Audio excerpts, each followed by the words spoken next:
सबैजनालाई फेरि पनि नमस्कार। अब चाहिँ धेरै पछाडि कार्यक्रम सञ्चालन गर्न लागिरहेको छु।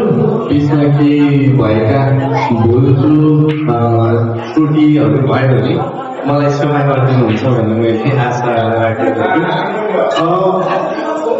जानी नजानी केही सुरुवात गर्न खोजिरहेको छौँ हामीले।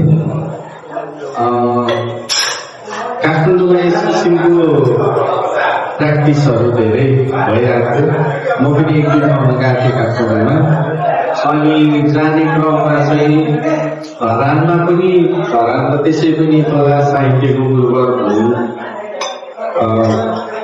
काठमाडौँमा महाकवि लक्ष्मी प्रसाद देवकोटाले लेखिएको कवितामा नाटक भएको थियो भने धरानमा आदरणीय दाई राज दाईले लेखिएको नाटकमा कवितामा नाटक भएको थियो होइन। त्यस कारणले भन्न खोजेको कुरा धरानले त्यस्ता थुप्रै नयाँ नवीन कुराहरू गरिरहेको थियो गर्ने छ भविष्यमा पनि। र यो चिजलाई गरौँ भन्ने लागेको थियो। विगत 1.5-2 वर्ष अगाडिदेखि म धरानको 5-6वटा रेस्टुरेन्टहरूमा गएँ, क्याफेहरूमा गएँ, रिक्वेस्ट गरेँ, देखाएँ यो फर्मेटमा कार्यक्रम गर्न चाहन्छु, तपाईँहरू प्लिज हामीलाई ठाउँ दिनुहोस् भनेको। कति पैसा दिनुहुन्छ भन्नु। अब मैले बुझाउन सकिनँ। अनि मलाई कस्तो खटपट लागिरहेको थियो। जब मेरो भाइहरूले क्याफे सुरु गरे अनि मैले मेरो एउटा अधुरो सपना छ, म सुरु गर्न चाहन्छु भनेर भने। अनि संयोगवश म नवराज दाईलाई भेट्न गएँ अस्ति। सुरुताको प्रोग्राम भइरहेको थियो। कस्तो खुसी लाग्यो। त्यहाँ गएँ बसेँ। नवराज दाईले कतै यो केटाले नाटक मात्रै खेल्दैन कविता नि सुनाउँछ भनेर लगाइदिनु भनेर जानी नजानी यहाँको अगाडि एउटा कविता पनि सुनाउने उत्साह सुन्ने र सुनाउने कुराहरू हामीले अब मूर्धन्य व्यक्तित्वहरू आदरणीय सुदीप पाटिल दाई, घोष दाई, आदरणीय राजकाल, सुदीप दाई, पुण्य दाई, आदरणीय दाई आउनु भएको छ। मेरो साथीहरू हुनुहुन्छ। मलाई हाततिर चाहिँ दुईवटा डर लाग्छ भन्ने आदरणीय दाई तबलाबाट कवि नवराज नारायणजी आउनु भएको छ। मेरो नाम दिपेन्द्र सिंह दलाल। यहाँको अगाडि, यहाँको आँखा अगाडि हुर्किएको मान्छे। म मञ्चमा अरूले लेखिदिएको भन्न चाहँदछु, आफू कहिलेकाहीँ लेख्ने कोसिस गर्छु। म ढिला नगरिकन मेरो बचपनको साथी, प्रिय मित्र आइपिजीलाई बाँकी परिचय उहाँले आफै दिनुहुनेछ। उहाँलाई यो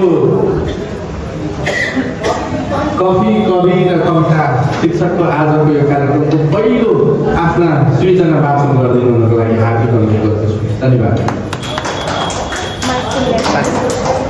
सम्पूर्णलाई फेरि पनि नमस्कार। एकदमै रुगावतीले ग्रस्त देखिँदैथेँ होइन। मलाई चाहिँ मेरो प्रिय भाइ पवनले कल गर्नु भएको थियो। त्यही भएर पनि बिरामी हुँदै पनि कविलाई चाहिँ ठाउँ पायो भने बिरामी भए पनि मतलब भएन कि फुल पायो भने चाहिँ ठाउँ चाहिन्छ, अवसर चाहियो भने चाहिँ बिरामीसँग मतलब हुँदैन भन्छ। सायद मलाई चाहिँ त्यही लागिरहेको छ। र विशेष त म धन्यवाद दिन चाहन्छु आयोजक टिमलाई। 3टा क छ कि हामीले कलाई क्यु भन्छौँ होइन, 3टा। अनि यसमा चाहिँ कवि र कविता अनि कति कमालको कार्यक्रम भन्न चाहन्छु म होइन। सुरु भयो नि त, त्यही भएर चाहिँ धेरै नबोलिकन म चाहिँ आइटु ज्ञामा तामाङ र अहिले भर्खरै चाहिँ लिम्बू पनि जोडेको छु, त्यो पनि भनिहालौँ भन्दै मैले चाहिँ कविताहरू लेख्ने गर्छु तर धेरै चाहिँ वाचन गरेको छुइनँ, कहिलेकाहीँ गर्ने गरेको छु। र मैले भर्खरै मलाई भाइले बोलाइरहेको हुँदाखेरि चाहिँ कविताहरू त थुप्रो लेखेको थिएँ होइन। कति राम्रो खानु सुरु गर्छु तर अपरझट गरेको हुनाले मैले कविता छान्न सकिनँ। सरकार तिमी के चाहिँ बन्द गर्छौ, सरकार तिमी के चाहिँ बन्द गर्छौ, सही बोल्नेको मुख बन्द गर्छौ, न्यायको आँखा बन्द गर्छौ, इमानदारिताको हात खुट्टा बन्द गर्छौ। तिम्रा नाजायज कुराको लागि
सुदीप पाखिनज्यू हामी माझमा हुनुहुन्छ। दाइले आदिम मौनता दौडी हिँड्ने चौबाटो र भर्खरै गुल्जारका कविताहरूलाई नेपालीमा अनुवाद गर्नुभएको छ। आदरणीय दाइ सुदीप पाखिनज्यूलाई आफ्ना सृजना सुनाइदिन म अनुरोध गर्दछु। प्रेम कविता सुरु है। सबैभन्दा पहिला त म दिपेन्द्र भाइलाई विशेष धन्यवाद दिन चाहन्छु र दिपेन्द्र भाइका भाइहरूलाई पनि एकदमै विशेष धन्यवाद दिन चाहन्छु। एकदमै राम्रो कामको थालनी गर्नुभएको छ। यसमा मेरो तर्फबाट व्यक्तिगत तर्फबाट म भरसक हर किसिमको सहयोग गर्न चाहन्छु गर्छु। प्रत्येक हप्ता आउनु नसके पनि म प्रत्येक हप्ता आउने कोसिस चाहिँ गर्छु। म मेरो कविता सुरु गर्छु। प्रेम कविता स्पेसली भाइहरूलाई मनपर्छ होला। तपाईँहरू जेन्जी पुस्ताको हुनुहुन्छ। अब हामी चाहिँ अलिक बुढो पुस्ताले प्रेमलाई कसरी हेर्छ भन्ने कुरा हो यो। मेरो एपिरियन्स हेरेर चाहिँ यो मान्छे त बुढो त होइन त भनेर भनिरहेको होला है। म चाहिँ झन्डै 60 वर्ष पुग्न आँटेको मान्छे हो। झन्डै 54 पुगेँ म। अनि एउटा म्याच्योर्ड मान्छेले चाहिँ प्रेमलाई कसरी हेर्छ भन्ने कुरा पनि हो। हाम्रो गुजरात भन्नुहुन्छ कि मान्छेले कति बाँच्दा चाहिँ ठिक हुन्छ भन्ने कुरा हुँदाखेरि उहाँले मान्छेले 50 भन्दा बढी बाँच्नु हुँदैन भन्नुहुन्छ क्या। त्यसो नभन्नु न। कविताको शीर्षक ती हरेक चिजहरूसँग गहिरो प्रेम छ। ती हरेक चिजहरूसँग गहिरो प्रेम छ। सपनाहरू देख्न प्रेरित गरिरहन्छ जो हरदम मलाई। ती हरेक चिजहरूसँग गहिरो प्रेम छ। सपनाहरू देख्न प्रेरित गरिरहन्छ जो हरदम मलाई। जस्तो कि भन्नुपर्ने सबै थोक लुकाएर कहिले नसकिने बक गरिरहने तिम्रो ओठ। भन्नुपर्ने सबै थोक लुकाएर कहिले नसकिने बक गरिरहने तिम्रो ओठ। नभनिकनै धेरै थोक भनिरहने त्यो गफाडी मौनता। ससाना खेलहरू खेल्दै समय आकाशमा रङ्गीन इन्द्रेणी भर्दै गरेका ससाना हातहरू। ठुला रहरहरू भिजाएर ससाना छिद्रहरू दुनियाँका आउँदै गरेका ठुला मनहरू। किरापट्याङ्ग्रा, चरा, नदी, झरना, खोल्छाखोल्छी, जुन, घाम, तारा, आकाश, बादल, वर्षा, हिमाल, नीला डाँडा, वृक्ष, दुबोमा शीत, पुतली, कविता अनि तिमी।